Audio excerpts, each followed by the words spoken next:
Bonjour à tous. Donc je suis Constance Sizinski, la coordinatrice générale de l'association Slow Cosmétique.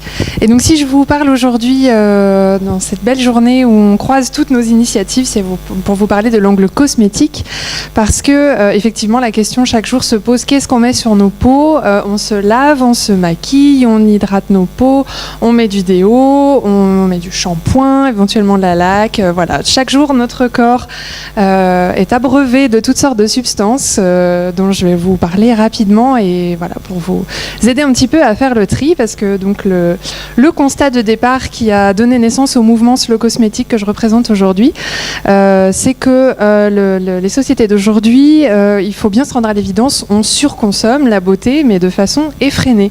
Comme l'alimentation, aujourd'hui on va dans un rayon en supermarché et qu'est-ce qu'on voit? Des dizaines et des dizaines et des dizaines de produits. Donc les questions qu'on se pose nous, c'est: est-ce qu'on a besoin de tout ça? Et de quoi la peau a vraiment besoin? Qu'est-ce qu'on peut faire pour elle, pour lui faire du bien?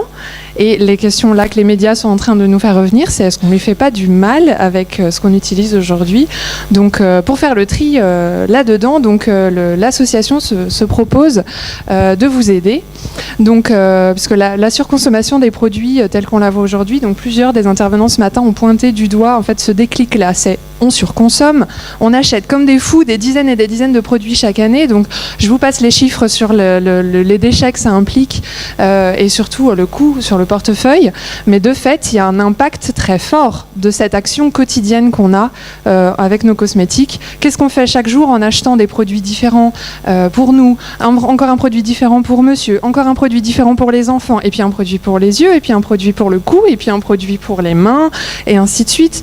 Donc cette surconsommation là, elle a un impact très fort sur la planète, parce qu'on la pollue en fabriquant et en jetant tout du long. On la pollue également en rinçant nos produits. Une fois que ça part dans l'évier, ça part dans les égouts, et ensuite c'est la faune et la flore qui prennent, et donc finalement c'est encore nous. Donc voilà, dans un premier point l'environnement, dans un deuxième point notre santé, puisque tout ce qu'on mange, tout ce qu'on boit chaque jour et tout ce qu'on met sur nos peaux, ça a un effet sur nous. Et donc la santé aujourd'hui, il y a quelques médias qui en parlent.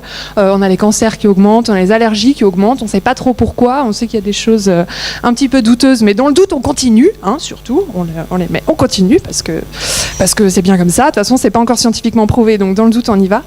Et le dernier point quand même, c'est la cosmétique d'aujourd'hui, elle nous envoie des messages assez anxiogènes, soyez toujours plus beau, soyez toujours plus jeune, soyez toujours dans une logique d'achat, surtout parce que finalement l'objectif il est là: achetez plus chers amis parce qu'on a besoin de votre argent. Bon, voilà, alors ça c'est un constat de départ un petit peu effrayant.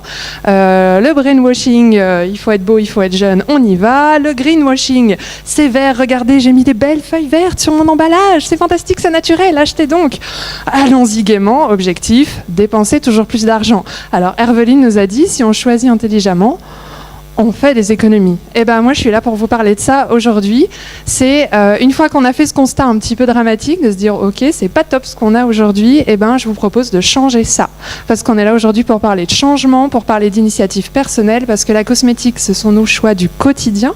Chaque jour, on choisit d'acheter, on choisit d'appliquer, on choisit de multiplier ou pas les produits pour la famille et pour soi. Donc pour nos choix aujourd'hui et pour demain, changeons ça. Donc le deuxième point sur le changement, c'est qu'est-ce qu'on peut faire aujourd'hui pour nos habitudes cosmétiques.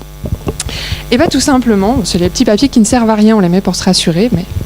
Donc si on changeait tout ça pour que en fait chaque jour on devienne un héros dans notre salle de bain, que chaque jour nos gestes comptent, et pas demain, et pas tout d'un coup, surtout je vais rejoindre là encore les messages qui m'ont été dit tout à l'heure. Soyons pas perfectionnistes, changeons une chose après l'autre à notre rythme en fonction de ce qu'on aime ou pas.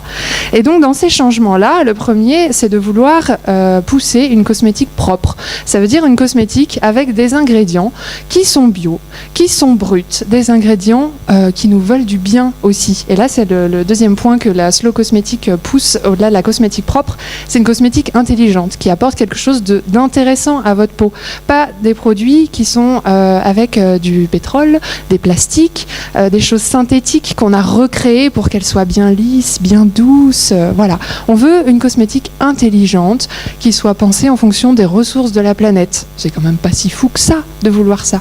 Et une cosmétique propre, une cosmétique cosmétique intelligente, c'est déjà bien, mais on veut aussi une cosmétique raisonnable. Ça veut dire une cosmétique qui ne nous pousse pas à l'achat effréné. J'ai même pas fini mon produit, que vite il en faut un autre. Non, une cosmétique où on prend le temps de prendre soin de sa peau à son rythme, et une cosmétique où on finit ses produits avant d'en racheter d'autres, et où on se demande si on en a vraiment besoin, et où la marque qui produit ne va pas vous inciter à vous déchaîner avec votre portefeuille dans les magasins. Et le dernier point, c'est la cosmétique humaine, parce qu'on ne peut pas vouloir du bien pour la planète sans vouloir du bien pour nous et pour les gens qui produisent. Donc la cosmétique humaine, c'est la cosmétique éthique, où toute la chaîne sera rémunérée comme il faut pour que tout le monde vive dignement. Voilà, ces 4 points-là, ces 4 piliers, ce sont les valeurs du mouvement slow cosmétique. Alors ça paraît évident, on se dit mais pourquoi il faut un mouvement pour parler de ça? Pourquoi est-ce qu'il faudrait inventer quelque chose de nouveau? Eh bien parce qu'en définitive, c'est pas si facile de trouver des cosmétiques qui répondent à tous ces critères-là. Donc le mouvement slow cosmétique essaye de porter ces 4 valeurs-là, mais là c'est une petite piste que je vous propose. Mais en fait demain, ça va être à vous de faire les choix. Donc pour faire ces choix petit à petit, devenir un héros chaque jour dans sa salle de bain, ça va être en fait dans un premier temps de se renseigner. Parce que ce que je vous dis là, ça dure 10 minutes. Entre nous, je ne vais pas tout vous enseigner. Loin de là, donc dans un premier temps, renseignez-vous. Vous êtes tous des acteurs, vous êtes tous des cerveaux, alléluia. Vous êtes tous dotés de capacités de réflexion, donc par pitié, n'achetez pas parce qu'on vous le dit.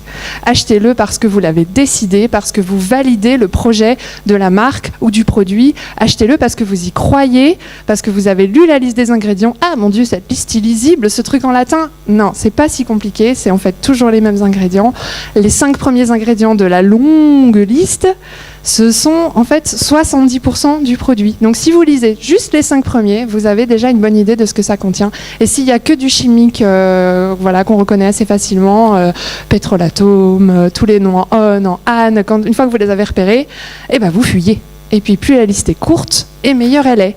Donc sur ces premières bases très, très succinctes, je vous renvoie vers le site de l'association, slowcosmetic.org, parce qu'il y a plein de petits outils que cette association met à votre disposition pour décrypter une listing key.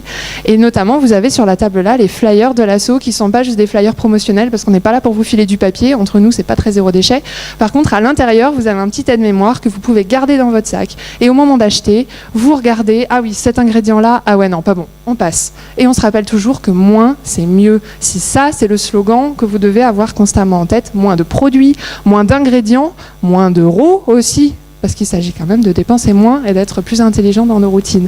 Donc dans un premier temps, on se renseigne. On va sur le site, on lit les blogs de beauté au naturel qu'on peut trouver, on se renseigne, on lit les livres éventuellement du fondateur du mouvement, si vous le connaissez déjà, Julien Québec. C'est un passionné qui va au fond des choses, donc si vous voulez tout connaître, vous pouvez vous plonger dans ses livres, et si vous voulez pas tout connaître, le deuxième outil pour vous aider dans votre routine, dans vos achats au quotidien, ça pourrait être par exemple les labels bio. C'est déjà un premier pas, parce qu'il faut y aller progressivement et qu'on n'a pas envie de tout bazarder comme ça sans y aller petit à petit. Donc les labels bio, c'est un premier pas. Et encore plus engagé, il y a la mention slow cosmétique, parce qu'on a les 4 piliers que je vous ai expliqués, avec l'éthique, avec le côté raisonnable. Et ça, voilà, les labels bio font un énorme travail déjà pour clarifier la production. Mais si vous voulez vous engager plus dans le raisonnable et dans le côté sensé, vous pouvez vous fier aux produits qui ont reçu la mention slow cosmétique. C'est une récompense que notre association remet pour vous aider dans votre tri. Voilà. Et dernier point, on simplifie sa routine, on fait le tri. On fait aussi soi-même, si on a envie, si on est un petit peu débrouillard, un petit peu tambouille, on peut faire soi-même. On peut très simplement mélanger dans sa main un petit peu d'huile végétale, un petit peu d'aloe vera, et qu'est-ce qu'on a? Une super lotion hydratante pour le visage. Il y a plein de choses qui sont très simples, très saines, très durables, et qu'on peut mettre en place très facilement. Il faut juste se renseigner et puis se lancer. Voilà. Alors j'espère que vous vous lancerez. Soyez des héros. Merci.